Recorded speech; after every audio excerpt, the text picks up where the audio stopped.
नमस्कार दोस्तों, आज के हमारे इस वीडियो में आप सभी का स्वागत है।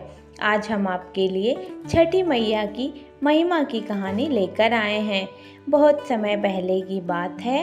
एक बूढ़ी अम्मा थी, उसके एक बेटा और एक बहू थे।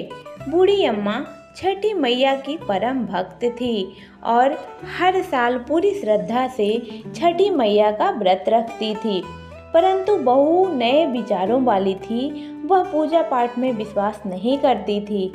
एक बार बूढ़ी माई छठ का पर्व करने की तैयारी कर रही थी, तब बूढ़ी अम्मा की बहू उन पर हंसने लगी और बोली कि अम्मा, दुनिया कहाँ से कहाँ चली गई है। लोग आसमान को छू रहे हैं और आप आज भी अंधविश्वास में पड़ी हो।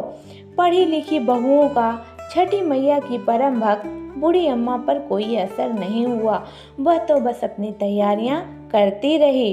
बहू फिर बोली, अम्मा, यह सब बेकार की बातें हैं। इस उम्र में 3 दिन तक भूखी रहोगी तो खुद पर ही मुसीबत लाओगी।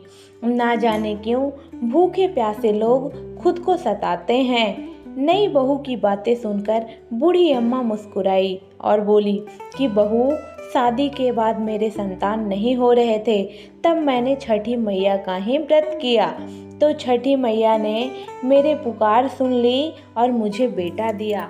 तू भी इस वर्ष छठी मैया का व्रत कर, माता तेरी भी पुकार सुनेंगी और तेरी गोद भी भर देंगी। मगर नए युग की सोच वाली बहू किसी का कहाँ सुनने वाली थी। वह बोली, मैं पूजा पाठ नहीं करने वाली। सुंदर पति मिला है, जीवन में हर सुख मिला है, आलीशान घर है, दिन रात मस्त रहती हूँ। पूरे गांव में मुझ जैसा कोई धनवान नहीं है। सासू माँ इस दुनिया में कर्म प्रधान है। बूढ़ी अम्मा के लाख समझाने के बाद भी बहू पर कोई असर नहीं हुआ। वो बिल्कुल नास्तिक थी। इतने में अम्मा का बेटा वहाँ आया और बोला कि ठीक है, तुम्हें पूजा पाठ नहीं करनी तो मत करो, लेकिन तुम मेरी माँ से झगड़ो मत। जाकर तैयार हो जाओ, छठ माता के घाट पर जाने का समय हो गया है। बहू बिना रुचि के उनके साथ घाट पर चली जाती है, लेकिन वहाँ पूजा करने की बजाय वह मेला घूमने लगती है। कुछ ही देर में उसका पति उसे नहीं देखकर ढूंढने लगता है, तो वह हलवाई के पास स्वादिष्ट पकवानों का मजा ले रही थी। तब पति उससे कहता है कि अरे, तुम यहाँ तक आए हो, कुछ देर माँ के साथ बैठो। तब पत्नी ने झुंझलाकर बोली कि नहीं जी, मैं पूजा पाठ में नहीं बैठने वाली, मैं तो मेला घूमूंगी, आप ही करो यह सब पूजा पाठ।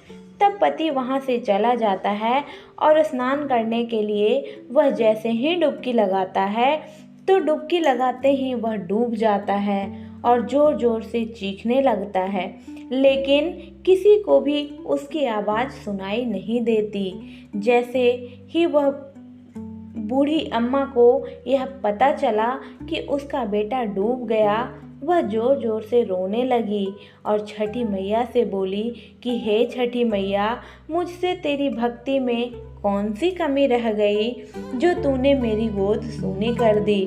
बोलो माँ, मुझसे ऐसी कौन सी भूल हो गई।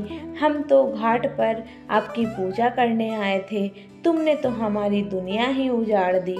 हे छठी मैया, अगर मुझसे जाने अनजाने में कोई भूल हुई हो तो उसकी सज़ा मेरे बेटे को मत दो। ऐसा कहकर बूढ़ी अम्मा जोर जोर से रोने लगी। उधर मेले में शोर मचा कि घाट पर एक व्यक्ति डूब गया है। यह सुनकर बहू दौड़ी दौड़ी वहां आई और देखती है कि उसकी सास बहुत रो रही है और उसका पति डूब गया है, तो उसे सदमा लग जाता है। जोर जोर से चीखती हुई अपनी सास से कहती है कि मैंने पहले ही कहा था सासू माँ कि ये छठ के चक्कर में ना पड़ो, यह सब ढोंग है, अंधविश्वास है। देखो, आज मेरा पति मुझसे दूर चला गया। यह घटना देखकर सभी लोग छठी माता को पुकारते हैं कि हे माँ, इस बूढ़ी अम्मा की पुकार सुन लो। छठी मैया तो है ही दयालु। माता कभी अपने भक्तों को निराश नहीं करती। इधर पुत्र वियोग में जैसे ही बूढ़ी अम्मा नदी में कूदकर प्राण देने का सोचती है, तभी नदी में से एक लहर उठती है और उसी लहर में से बूढ़ी अम्मा का बेटा बाहर आ जाता है। यह देख छठ घाट पर खड़े सभी लोगों की आंखें खुली की खुली रह जाती है। बूढ़ी अम्मा खुशी से रोने लगती है, बहू भी खुशी के मारे रो देती है। इतने में तेज आवाज के साथ छठी मैया प्रकट हुई और बोली कि मैं कभी अपने बच्चों का अहित नहीं करती। मैंने तो तुम्हारे आंखों से अज्ञान का पर्दा हटाने के लिए तुम्हारे पति को पानी में डुबाया था। मैं सदैव अपने भक्तों की रक्षा करती हूँ।